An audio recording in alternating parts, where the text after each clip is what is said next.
Hello students, class 12 physics में ray optics में reflection of light पे डिस्कस प्रीवियस क्लास में किया गया था। आज की जो टॉपिक है वो है reflection of light at a plane interface. तो रिफ्लेक्शन जो टॉपिक है बहुत इंपॉर्टेंट है क्योंकि नेक्स्ट अगले कुछ चैप्टर में रिफ्लेक्शन का बहुत एप्लीकेशन है। तो आइए आज देखते हैं सबसे पहले कि रिफ्लेक्शन है क्या।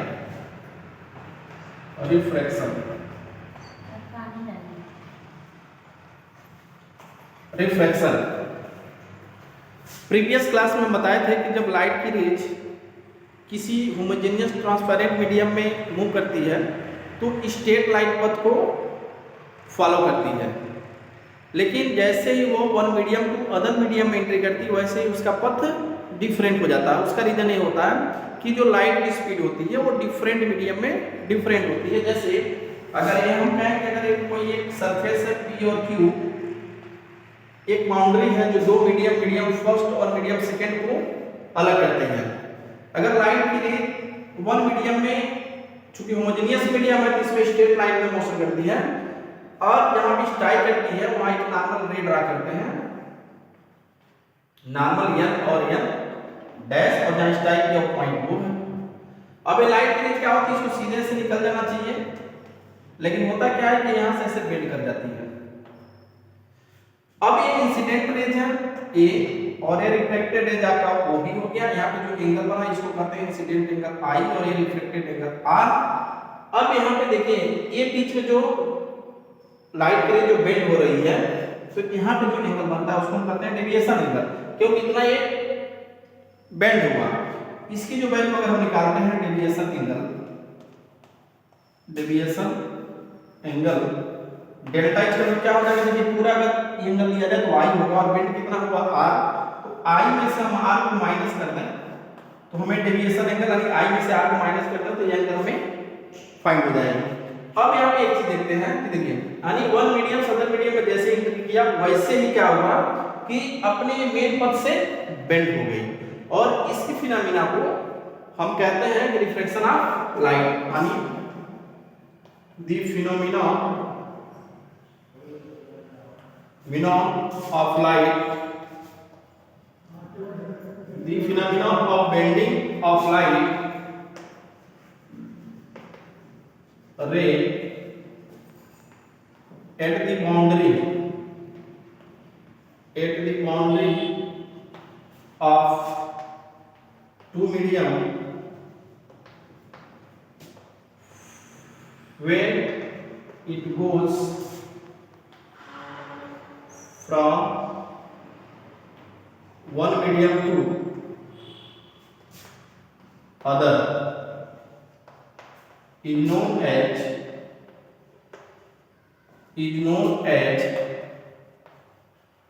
refraction of light। यानी जब वन मीडियम सदर मीडियम एंट्री करती है तो अपने मेन पथ से बेंड हो जाती है। होती क्यों है, क्योंकि देखिए फर्स्ट मीडियम में इसका स्पीड v1 है और सेकेंड में अगर मान लिया जाए v2 है, यानी अलग अलग मीडियम में v1 और v2 है, अलग अलग मीडियम में इनकी वेलोसिटी अलग अलग होती है।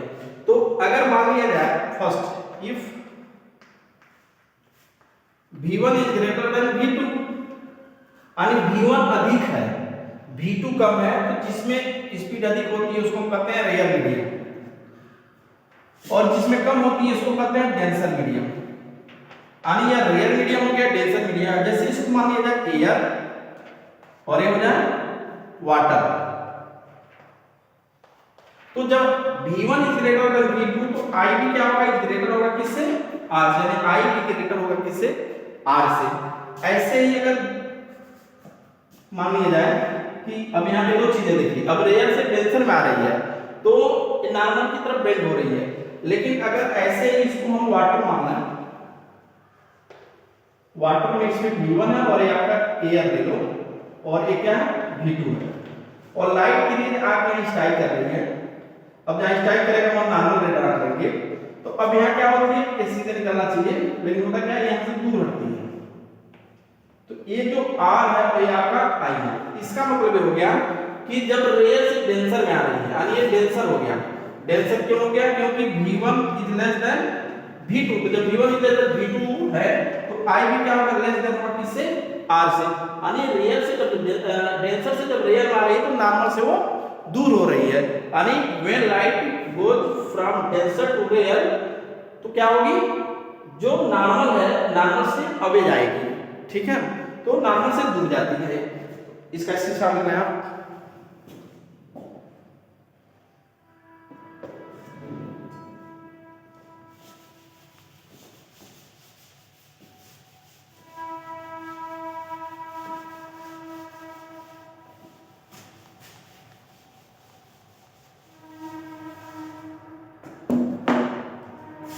देखिए यहाँ पे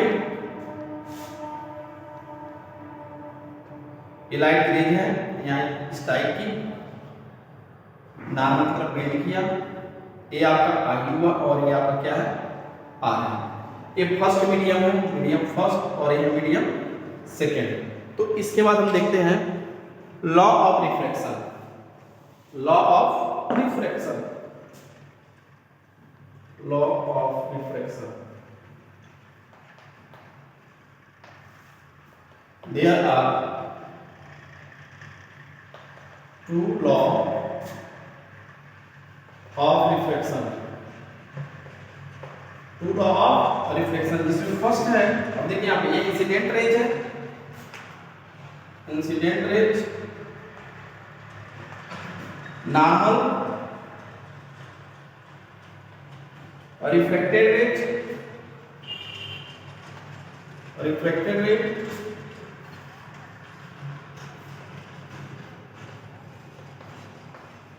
at the point of incidence all lie in the same plane, all lie in the same plane, and incident ray, normal और रिफ्लेक्टेड सब क्या होते हैं, एक सेम प्लेन में ही स्थित होते हैं। सेकेंड रूल क्या है कि इंसिडेंट एंगल यानी the ratio of sine of angle of incidence,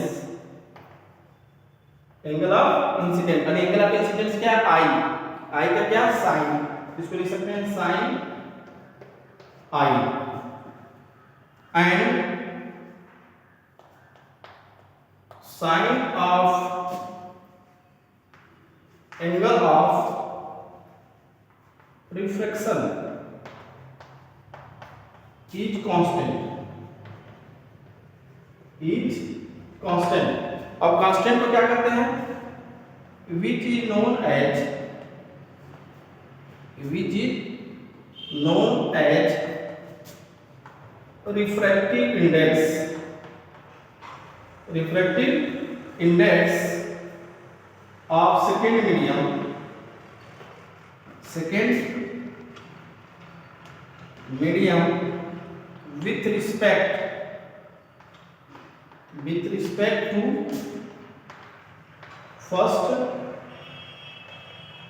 medium, it is represented by mu, इसे हम म्यू से रिप्रेजेंट करते हैं, यानी अब यहां पे देखो इन दोनों का रेशियो यानी साइन आई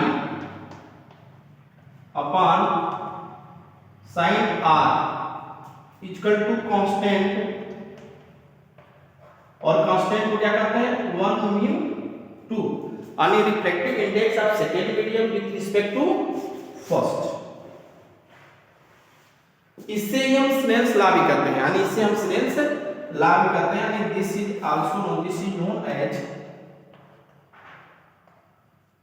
स्नेल्स, स्नेल्स लॉ, इसे हम स्नेल्स लॉ भी कहते हैं, ठीक है। यानी इंसिडेंट एंगल का साइन और रिफ्लेक्टेड एंगल का साइन जो होता है उस रेशियो कांस्टेंट होती है, और उस कांस्टेंट में क्या करते हैं, reflective index of second medium with respect to first medium, इसके सामने दीजिए।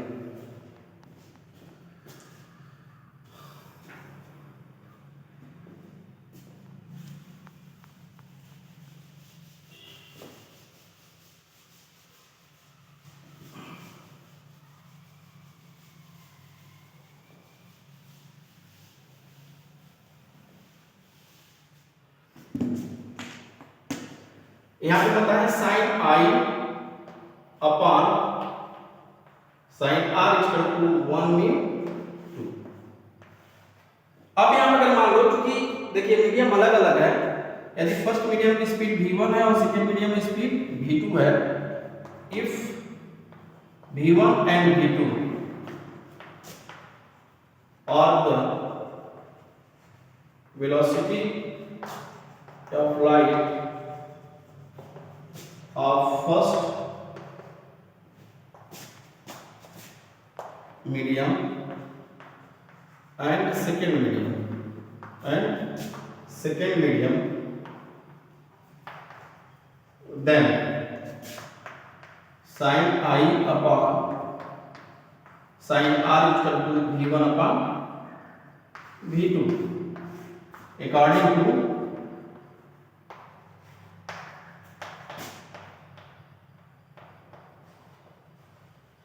Huygens principle. इसको मान लो आप सेकेंड, ये हो गया फर्स्ट, यानी इसका मतलब ये हो गया कि v1 upon v2 equal to क्या होती है 1 म्यू। यह जो प्रिंसिपल्स है हाइजेंस प्रिंसिपल के गार्डिंग होता है, यह वेव ऑप्टिक्स में हम लोग स्टडी करेंगे। इसके सामने लीजिए,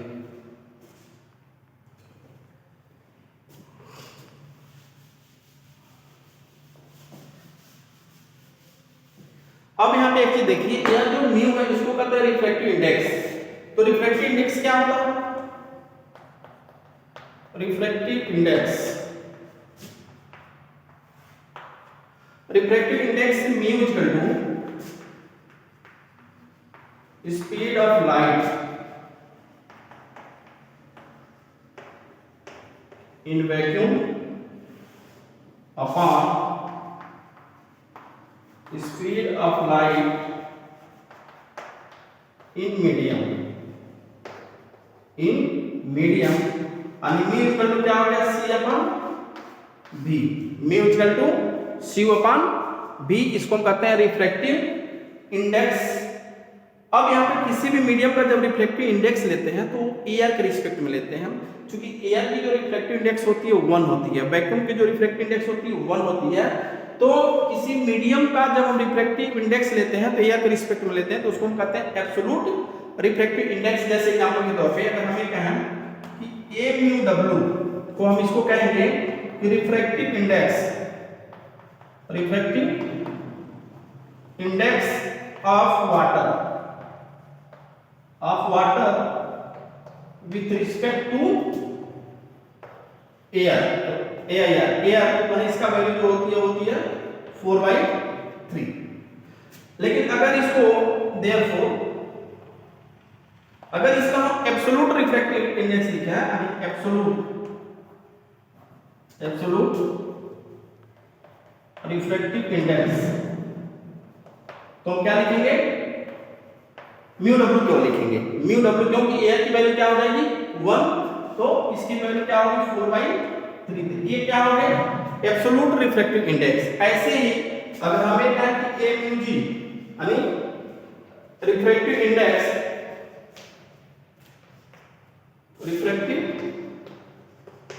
इंडेक्स ऑफ ग्लास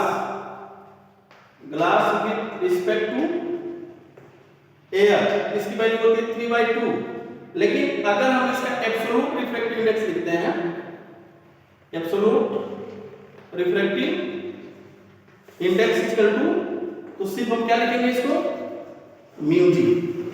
तो क्योंकि एयर की वैल्यू 1 होगी, तो किसी भी मीडियम का जब हम रिफ्रैक्टिव इंडेक्स लेते हैं तो हमेशा हम एयर के रिस्पेक्ट में लेते हैं और उसको कहते हैं absolute refractive index of medium. इसके साथ लेना है इसका।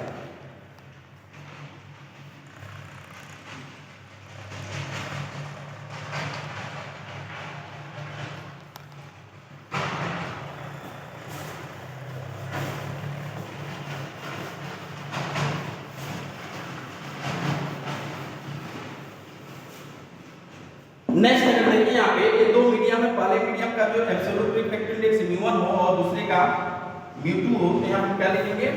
Absolute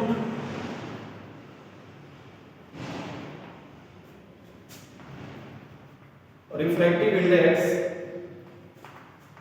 index of first medium v1 equal to क्या होगा c अपन v1, इसकी वैल्यू क्या होगी c अपन v1। ऐसे ही absolute refractive index of second medium,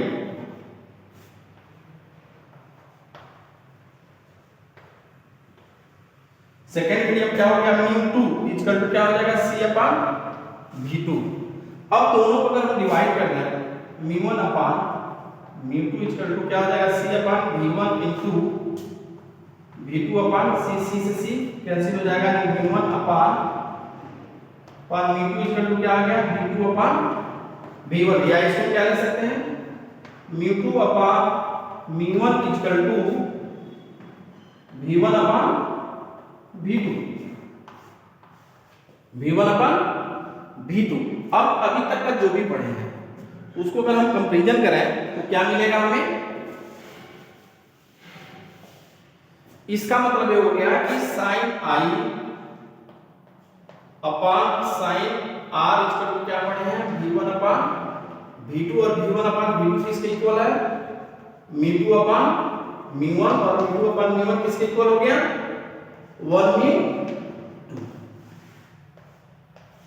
इसका मतलब ये हो गया कि अगर कहीं पे भी सपोज दैट मान लिया कि यहां पर लिखना है a w μg यानी वाटर के रिस्पेक्ट में ग्लास का रिफ्रैक्टिव इंडेक्स, वाटर के रिस्पेक्ट में ग्लास का रिफ्रैक्टिव इंडेक्स, तो इसकी वैल्यू क्या हो जाएगी μg अपॉन μw। μg क्या हो गया absolute refractive index of glass, और μw क्या हो गया रिफ्रैक्टिव इंडेक्स ऑफ वाटर। ये दोनों की वैल्यू हो गई। अगर इसकी वैल्यू हम निकालें, इसकी जो वैल्यू होती है 3/2 और इसकी जो वैल्यू होती है 4/3। अगर इसकी वैल्यू रखने से क्या हो जाएगा 3/2 into 3/4, तो इसकी वैल्यू क्या हो गई 9/8, 9/8 हो गया। यानी इसका मतलब हो गया ऐसे अगर हम यहां लिखें g μw, इसकी वैल्यू क्या आ जाएगी μw अपन μ g के इक्वल होती है। यानी कहीं पे भी अगर वाटर के रिस्पेक्ट में ग्लास का दिया तो इसको हम लिखेंगे कि μg अपन μw। तो ये आपका एक पॉइंट रिफ्रैक्टिव इंडेक्स से हो गया, इसका स्क्रीनशॉट लेना।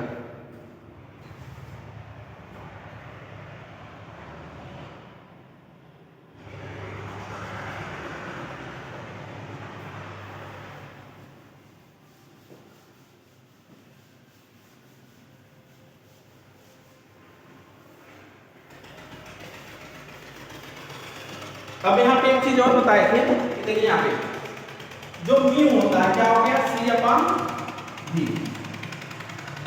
प्रीवियस क्लास में बताए थे कि लाइट की जो स्पीड होती है, यानी लाइट जब वन मीडियम से अदर मीडियम एंट्री करती है तो उसकी स्पीड चेंज हो जाती है, वेवलेंथ चेंज हो जाती है, लेकिन उसका फ्रीक्वेंसी चेंज नहीं होती है। तो अगर मान लिया जाए कि किसी मीडियम का, इस मीडियम का वेवलेंथ क्या हो लैम्डा, और ये लाइट रेज कहां से आ रही होगी किसी फ्री स्पेस से आ रही होगी, फ्रीक्वेंसी f और f मान लिया जाए दोनों सेम होगा।